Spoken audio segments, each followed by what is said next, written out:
नमस्कार बंधुगण। आजिर भिडियो को आपण मानक स्वागत। आजिर भिडियो आमे जानिबा सावित्री व्रत पालन करिबार संपूर्ण नियम। सावित्री व्रत नारी मानक पई सबुठारु बड़ पर्व। चलंतु आजिर भिडियो एही सावित्री व्रत पालन विषय रे जानिबा।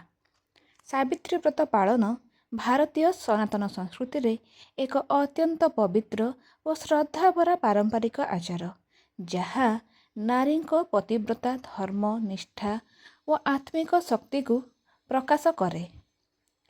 यह ही एही व्रतर मूल उत्स। पुराण रे वर्णित सावित्री और सत्यवान दिव्य कथारू यह ही अनुमान मिले, ଯେଉଁଠାରେ ସାବିତ୍ରୀ ତାଙ୍କର ଅଟଳ ଭକ୍ତି ବୁଦ୍ଧି ଓ ଧୈର୍ଯ୍ୟ ଦ୍ୱାରା ଯମରାଜଙ୍କୁ ବି ପ୍ରଭାବିତ କରି ସ୍ୱାମୀଙ୍କୁ ପୁନଃ ଜୀବନ ଦେଇଥିଲେ। ଏହି ବ୍ରତ ଜ୍ୟେଷ୍ଠ ମାସର ଅମାବାସ୍ୟା ଦିନରେ ପାଳନ କରାଯାଏ ଓ ଏହାର ମୂଳ ଉଦ୍ଦେଶ୍ୟ ହେଉଛି ସ୍ୱାମୀଙ୍କର ଦୀର୍ଘାୟୁ ସୁସ୍ଥତା ଓ ପରିବାରର ସମୃଦ୍ଧି କାମନା କରିବା। ତେବେ ଚାଲନ୍ତୁ ଜାଣିବା ସାବିତ୍ରୀ ବ୍ରତ ପାଳନର ନିୟମ ଏବଂ ପୂଜା ବିଧି। ସାବିତ୍ରୀ ବ୍ରତର ପ୍ରସ୍ତୁତି ସାଧାରଣତଃ ଏହାର ପୂର୍ବ ଦିନରୁ ଆରମ୍ଭ ହୋଇଯାଇଥାଏ। ଘରକୁ ସଫା ସୁତୁରା କରିବା, ପୂଜା ଘରକୁ ବିଶେଷ ଭାବରେ ପବିତ୍ର କରିବା ଓ ସମସ୍ତ ପୂଜା ସାମଗ୍ରୀ ସଂଗ୍ରହ କରିବାକୁ ଏହି ସମୟରେ ଗୁରୁତ୍ୱ ଦିଆଯାଇଥାଏ। ତେବେ ବାସ୍ତୁଶାସ୍ତ୍ର ଅନୁସାରେ ଘରର ଐଶାନ୍ୟ କୋଣ ବା ଈଶାନ କୋଣ ଅର୍ଥାତ୍ ଉତ୍ତର ପୂର୍ବ ଦିଗକୁ ପୂଜା ପାଇଁ ସର୍ବୋତ୍ତମ ମନାଯାଏ।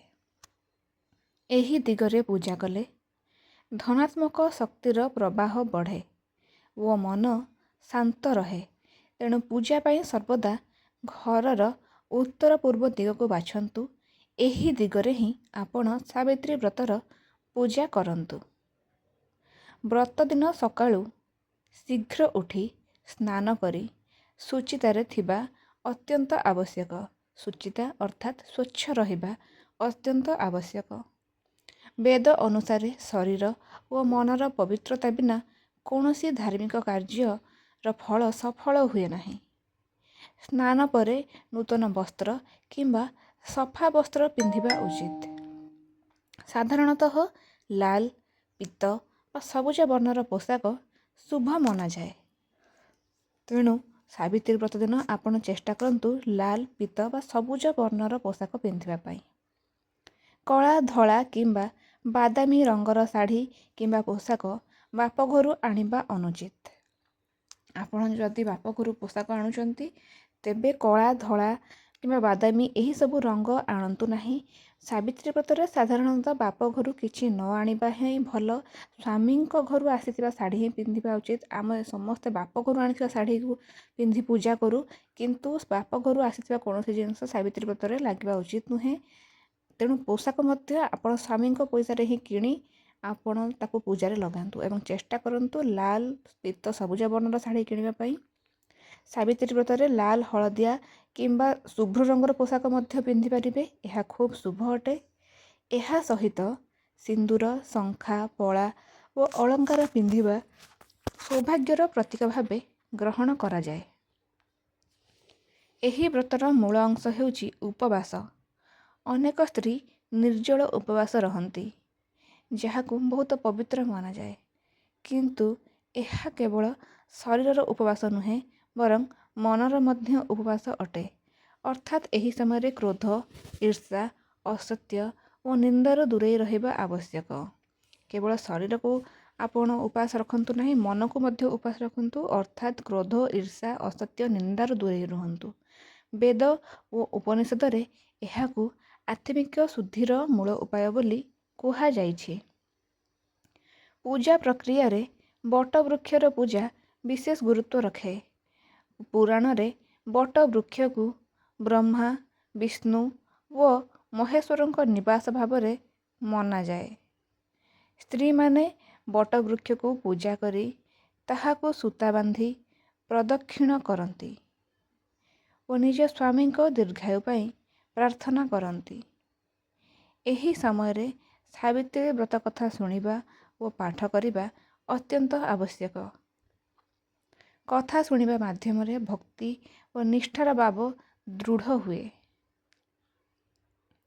ପୂଜା ସମୟରେ ଦୀପ ଜ୍ୱଳନ କରିବା, ଫୁଲ, ଫଳ, ଧୂପ ଓ ନୈବେଦ୍ୟ ଅର୍ପଣ କରିବା ଆବଶ୍ୟକ।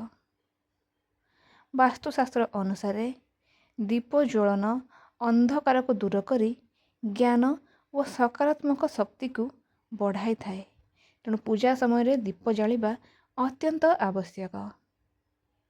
ମନ୍ତ୍ର ଉଚ୍ଚାରଣ ଏହି ପୂଜାର ଆତ୍ମା, କାରଣ ବେଦରେ ଶବ୍ଦକୁ ଶକ୍ତି ଭାବେ ମନାଯାଇଛି। ସଠିକ୍ ଭାବରେ ମନ୍ତ୍ର ଉଚ୍ଚାରଣ କଲେ ଆତ୍ମିକ ଶକ୍ତିର ସଞ୍ଚାର ହୁଏ। ଏହା ସହ ଆପଣ ପୂଜାରେ ଦୀପ, ଫଳ, ଧୂପ ଇତ୍ୟାଦି ମଧ୍ୟ ଅର୍ପଣ କରିବେ। ଏହି ବ୍ରତରେ ସାମାଜିକ ଓ ପାରିବାରିକ ମୂଲ୍ୟବୋଧର ମଧ୍ୟ ଗୁରୁତ୍ୱ ଅଛି।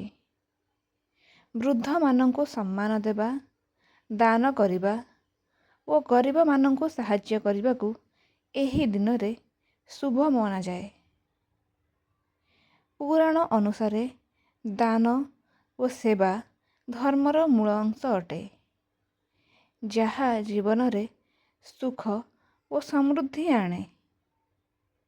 ତେଣୁ ଏହି ଦିନ ଆପଣ ଗରିବମାନଙ୍କୁ ଦାନ କରନ୍ତୁ ଏବଂ ବୃଦ୍ଧମାନଙ୍କୁ ସମ୍ମାନ ଦେବା ସହିତ ଗରିବମାନଙ୍କୁ ସାହାଯ୍ୟ କରନ୍ତୁ। ସନ୍ଧ୍ୟା ସମୟରେ ପୂଜା ସମାପ୍ତି ପରେ ସ୍ତ୍ରୀମାନେ ନିଜ ସ୍ୱାମୀଙ୍କ ଆଶୀର୍ବାଦ ନେଇଥାନ୍ତି ଓ ତାଙ୍କର ମଙ୍ଗଳ କାମନା କରନ୍ତି। ପରେ ଉପବାସ ଭଙ୍ଗ କରାଯାଏ, ଯାହାକୁ ଶାନ୍ତି ଓ ସନ୍ତୋଷ ସହିତ କରିବା ଉଚିତ।